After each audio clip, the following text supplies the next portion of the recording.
a 38 ans de cela, arrivé au pouvoir un groupe d'officiers avec à sa tête le capitaine Thomas Sankara. C'est dès lors la mise en place d'un régime révolutionnaire avec son corollaire de changement incluant le nom, la devise et l'hymne national. La révolution d'août 83, la RTB s'en souvient et repasse l'événement à la loupe. Nous ferons également une halte pour évoquer les 3 luttes décrétées par le chef de l'État. L'UNIR-PS et le mouvement patriotique du salut ne feront plus qu'un. Une fusion matérialisée par la signature d'un protocole d'accord, un préalable au congrès constitutif qui consacrera juridiquement la fusion et scellera la création d'un nouveau parti. Le Made in Burkina se particularise et touche aux produits essentiels. Après le faso d'Anfani et le chapeau de Saponé, c'est au tour du beurre de qualité de bénéficier d'un label. Le logotype servant d'identification a été dévoilé par le ministre du Commerce. Nous le découvrons dans quelques minutes. Voici déclinés les titres de ce 20h. Madame, Monsieur, bonsoir et merci de nous suivre. C'est à la présidence que nous prenons nos marques pour cette édition.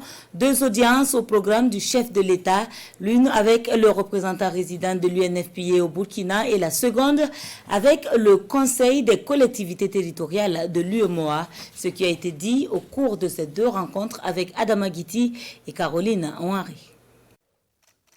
Bien plus qu'au chef de l'État du Burkina, les visiteurs s'adressent au président en exercice de la conférence des chefs d'État et de gouvernement de l'UEMOA. Eux sont membres du CCT, le Conseil des collectivités territoriales.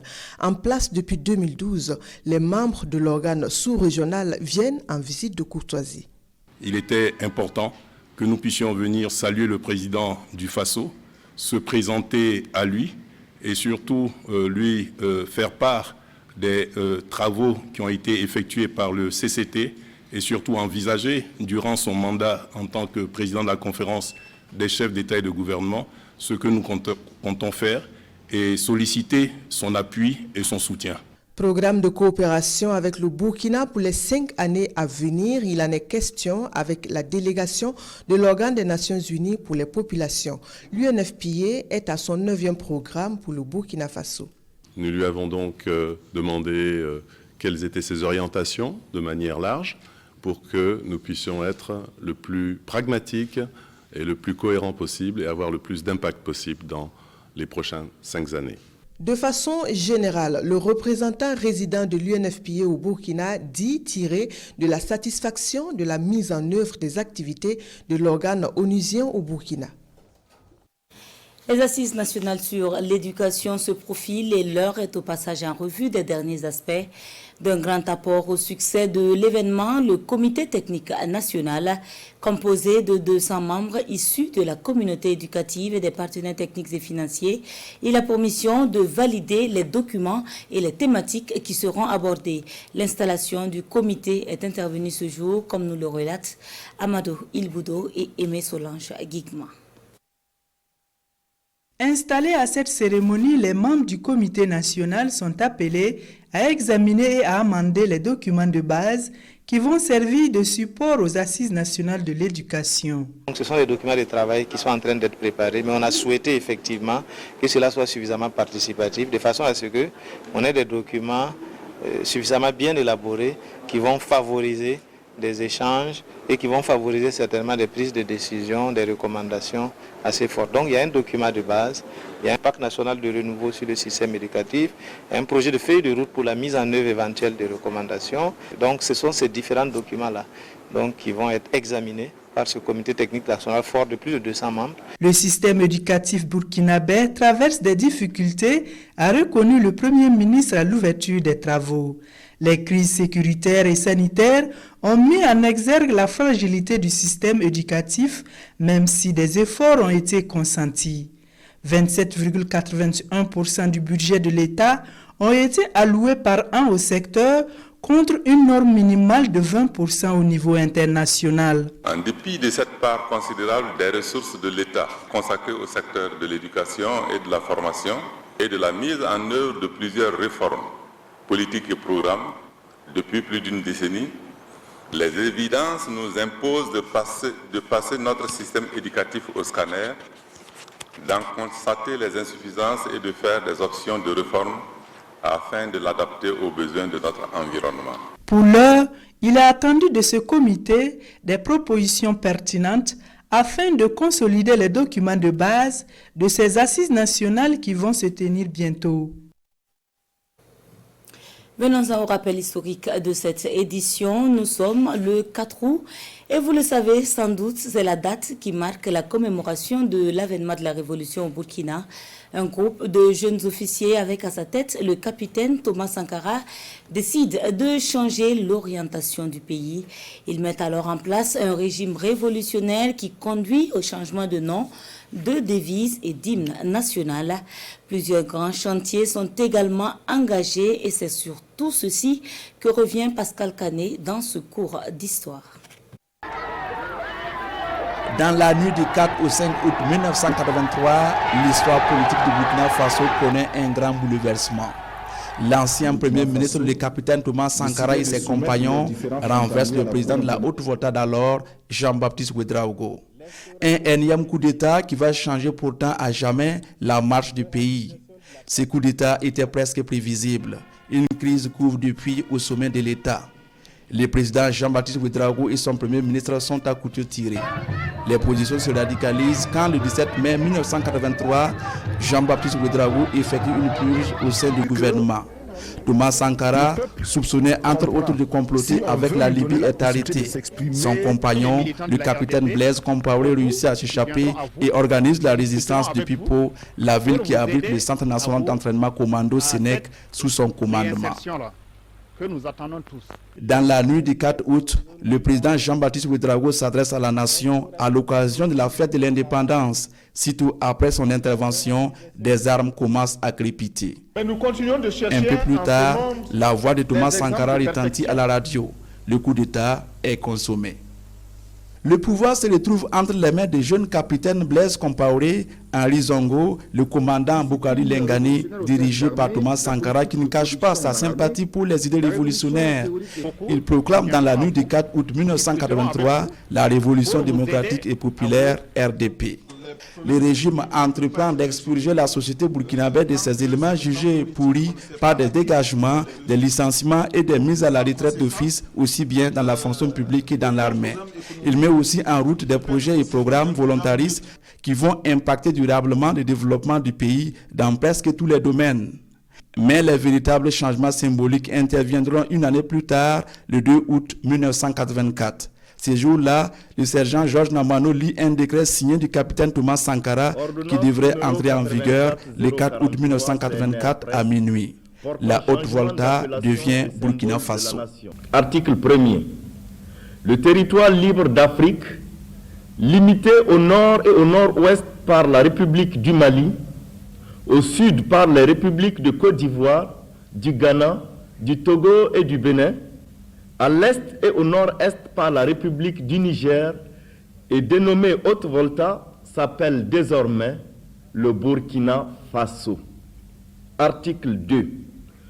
Le Burkina est un État démocratique et populaire de forme républicaine. Il est un et indivisible. Article 3. Le Faso est l'entité juridique et politique, le foyer inextinguible où souffle le vent vivifiant de la liberté et de la dignité, qui redonne au peuple toute sa grandeur et fait de lui l'allié naturel de tous les peuples du monde qui partagent les mêmes idéaux de liberté et de dignité. Le Faso est la patrie du peuple du Burkina. Article 4. Les habitants du Burkina s'appellent les Burkinabés. Article 5. Le drapeau du Burkina Faso est formé de deux bandes horizontales de dimensions égales. Celle d'en haut est rouge et celle d'en bas verte. Le centre de la ligne démarquant les deux bandes est frappé d'une étoile dorée à 5 branches. L'hymne est d'Itaniye. La devise est « La patrie ou la mort, nous vaincrons ». Ainsi s'installe dans le désormais Burkina Faso le régime révolutionnaire qui va durer 4 ans. La révolution connaîtra une fin tragique le 15 octobre 1987 avec l'assassinat de son leader, le capitaine Thomas Sankara. Les trois luttes, c'est aussi une des trouvailles du capitaine Thomas Sankara. Le 22 avril 1985, il prononçait un discours qui allait marquer la vie des Burkinabés et pour très longtemps. Trois règles édictées, à savoir les luttes contre les feux de brousse, la divagation des animaux et la coupe abusive du bois. Des règles qui ne souffrent d'aucune contestation, mais qui plutôt étaient respectées dans les villes et campagnes.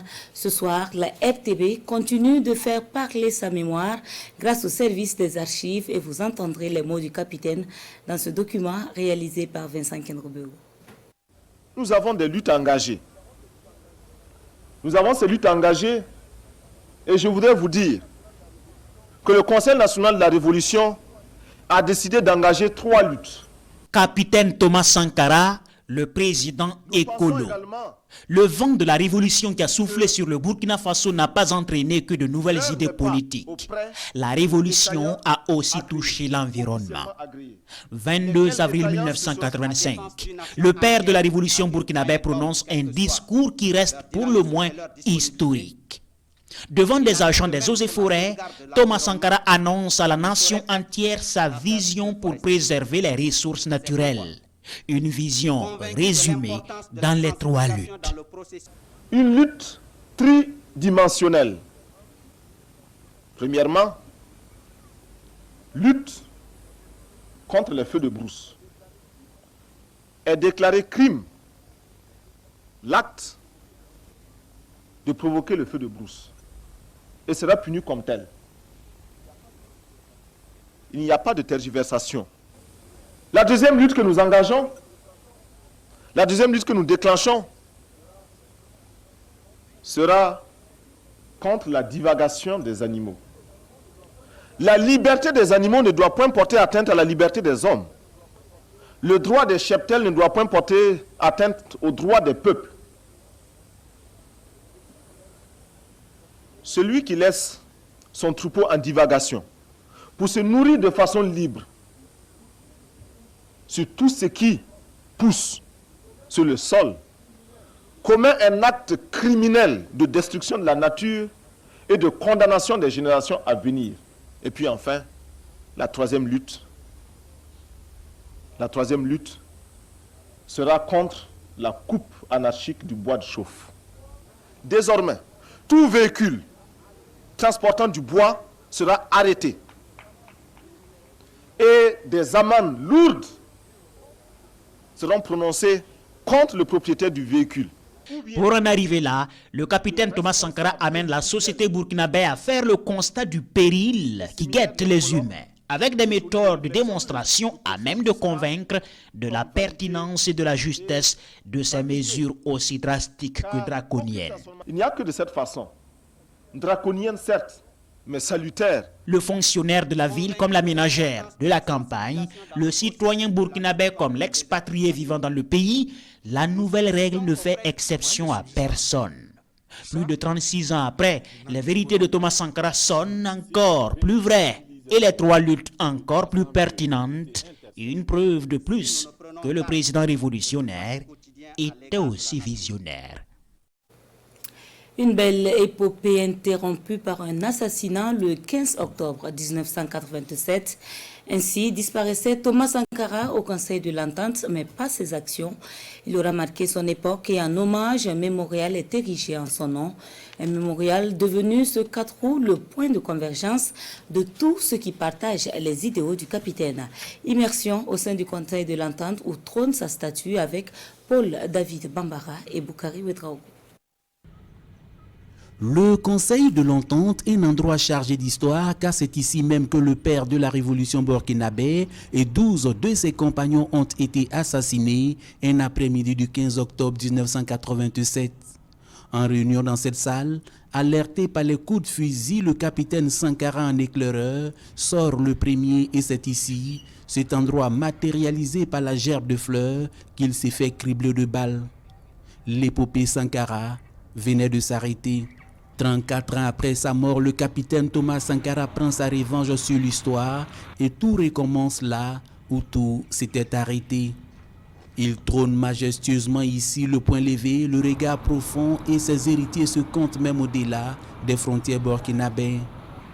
Daouda Coulibaly, instituteur, a fait le déplacement depuis le Kénédougou pour s'incliner devant celui qu'il qualifie de combattant de l'impérialisme. L'homme est un héros pour le Burkina Faso. C'est celui-là qui a forgé le cœur des Burkinabés, qui a mis le courage dans tous les peuples burkinabés. Comme lui, Jean-Yves Bonzi est lui venu de la Somalie. Je me demandais si Sankara pouvait encore être là à nouveau. Qu'est-ce qu'il pourrait donner comme conseil? En considérant ses erreurs, donc ce qui m'a un peu motivé ce matin quand je me suis réveillé, de porter mon faso dans famille et puis de venir quand même lui dire un bonjour. Pour Roger Kaboré, vêtu en honte du Conseil national de la Révolution, orphelin de Thomas Sankara selon lui, cette journée est consacrée au recueillement. Nous sommes venus aujourd'hui pour un an de plus commémorer la mort tragique de notre père de la Révolution, le capitaine Thomas Sankara, qui est plus que jamais vivant, il est vivant même. Et donc, nous le suivons, nous l'apprécions et nous essayons d'emboîter ses pas pour la construction de notre nation burkinabé, en particulier de l'Afrique et pour le monde entier. Une longue procession dirigée par Lassane Savadogo est venue marquer ces moments sur les traces de Thomas Sankara. La patrie ou la mort nous vaincrons. Thomas Sankara, c'est un héros de l'Afrique. Inoubliable, même à ma mort, je ne l'oublierai jamais. Pourquoi? Parce qu'il a essayé d'éveiller nos esprits. Thomas Sankara, le mythe vivant, continue de traverser le temps et il en a encore pour bien longtemps. Eux épousent l'idéologie du père de la Révolution et veulent d'ailleurs révolutionner la mentalité des Burkinabés. Mais comment y arriver? C'est la question qu'ils se sont posés en ce jour à travers un panel débat. Retrouvons le mouvement Conscience Nouvelle dans ce compte-rendu de Jean-Eudes Bayala et Maxime Zongo. 38e anniversaire de la révolution sankariste, le mouvement Conscience Nouvelle décide de commémorer cette journée à travers un panel. Épousant l'idéologie du père de la révolution Thomas Sankara, ces jeunes venus de 14 provinces du pays vont discuter 2 jours durant sur comment révolutionner les mentalités de la population burkinabé. Mouvement Conscience Nouvelle pour célébrer donc le 38e anniversaire de la révolution sankariste. Comme vous le savez, nous sommes aujourd'hui le 4 août 2021. Donc ça fait exactement 38 ans naissait la révolution sankariste. Donc on a voulu marquer d'une pierre blanche cet événement parce que notre mouvement prône le sankarisme et nous travaillons à la révolution des consciences. Le mouvement Conscience Nouvelle se donne ainsi pour ambition de ressusciter et faire adopter le sankarisme comme un style de vie et un modèle de gouvernance pour les dirigeants politiques. Créé en 2016 à Réau dans le Sanguier, le mouvement compte élargir son champ d'action sur toute l'étendue du territoire national. Voilà pour ce qui était de l'information consacrée à la révolution d'août 83. Suite de cette édition, et nous parlons toujours de sankarisme avec l'Union pour la Renaissance, parti sankariste. L'UNIRPS et le MPS de Yacouba Isaac Zida fusionnent désormais pour ne faire qu'un. Une décision diversement accueillie au sein de l'opinion publique. En attendant le congrès constitutif, les 2 partis ont procédé à une signature de protocole d'accord ce 4 août. Voyons cela avec Issa Kafando et Sébastien Zongo.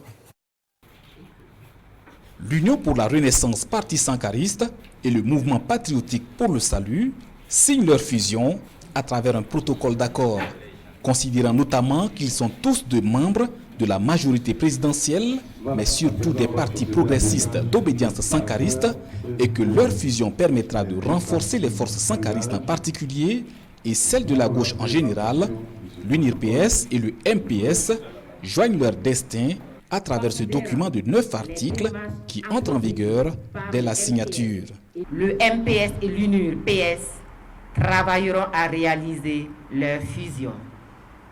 La dynamique amorcée reste ouverte à toute formation politique et à tout militant progressiste et ou d'obédience sankariste souscrivant aux objectifs du présent protocole. Un comité de 10 membres est installé séance tenante et placé sous la supervision des 2 présidents de parti. Il est chargé des préparatifs du congrès constitutif qui consacrera juridiquement la fusion du parti de l'œuf avec celui de la colombe. Le Burkina Faso a presque 200 partis politiques. Même le chef de l'État, le président Laurent Christian Kaboré, a toujours interpellé les partis politiques à plus de regroupement. L'union fait la force, on ne cessera de le répéter. Le comité s'exprimera au nom des partis signataires, mais sa mise en place ne dissout pas leurs organes dirigeants et ces directions reçoivent à titre transitoire la mission d'entreprendre toutes les démarches pour opérer le processus de fusion. Cette information en bref avant de poursuivre. Le secrétaire général de la mairie de Dourtenga dans le Koulpelgo a été tué ce mercredi par des individus armés sur l'axe Ouargaya-Tenkodogo. L'attaque se serait produite à 15 km de Tenkodogo, une information rapportée par l'agence d'information du Burkina et selon plusieurs sources, ajoute l'AIB, il s'agirait d'un braquage. Dans un autre registre, le 31 juillet dernier, le mouvement Ougoulmo une fille donnait de la voix une fois de plus et c'est à travers une marche qui intervient 3 mois après la première. Une fois de plus, également, la population a répondu à l'appel. Le désenclavement de la région de l'Est, l'insécurité et ses conséquences, les infrastructures, autant de sujets abordés au cours de la marche qui s'est terminée dans une incompréhension générale, les marcheurs n'ayant pu remettre leur message au gouverneur. Que s'est-il passé exactement? Élément de réponse avec Mathias Ninkema et Jérôme Atendano.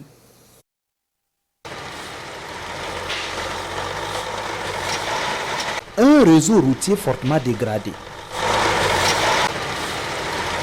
Des structures sanitaires vétustes et mal équipées. Des attaques meurtrières. Des déplacés internes par milliers. Le phosphate de Kotiari toujours en attente d'une usine pour son exploitation sur place.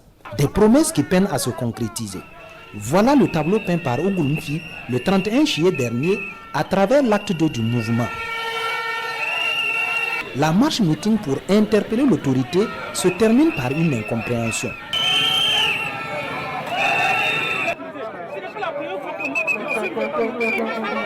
Les marcheurs exigent d'accéder à la cour du gouvernorat avant de remettre leur message. La première autorité de la région, elle, n'est prête à recevoir qu'une délégation.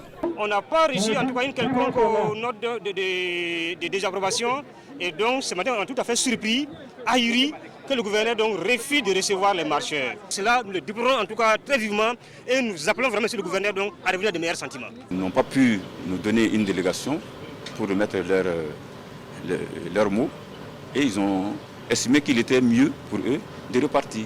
Dire que rien ne bouge, peut-être pas comme ce qu'ils auraient voulu, mais bon, ce n'est pas au rythme que nous-mêmes on aurait souhaité. Les esprits se chauffent, pourtant tous engagés pour la même cause, le développement de la région de l'Est. Le gouverneur évoque même une mise en demeure adressée à l'entreprise en charge de la construction du tronçon Gunguen-Fada. Ougoulmfi, quant à lui, dit prendre acte du dénouement de cette marche et avisera avec sa base.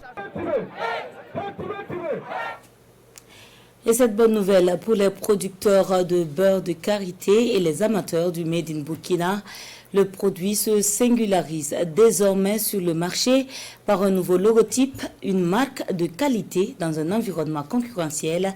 Et oui, vous l'aurez compris, la labellisation touche aussi au beurre de karité.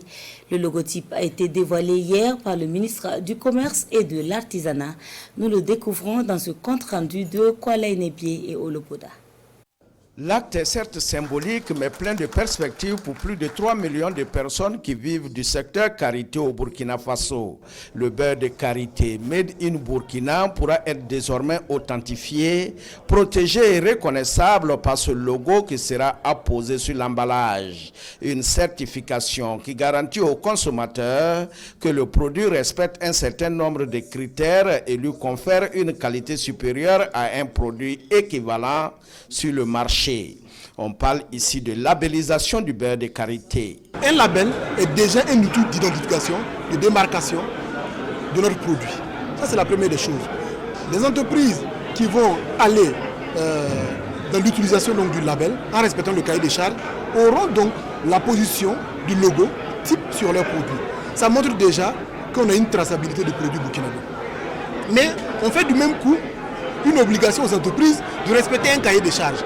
Parce qu'il y a les instruments de gestion du label. Pour pouvoir bénéficier du label, c'est-à-dire qu'on impose les gens d'être dans une certaine forme de qualité. Filière à fort potentiel de création d'emplois, le beurre de karité est le 4e produit d'exportation après l'or, le coton et la filière bétail-viande.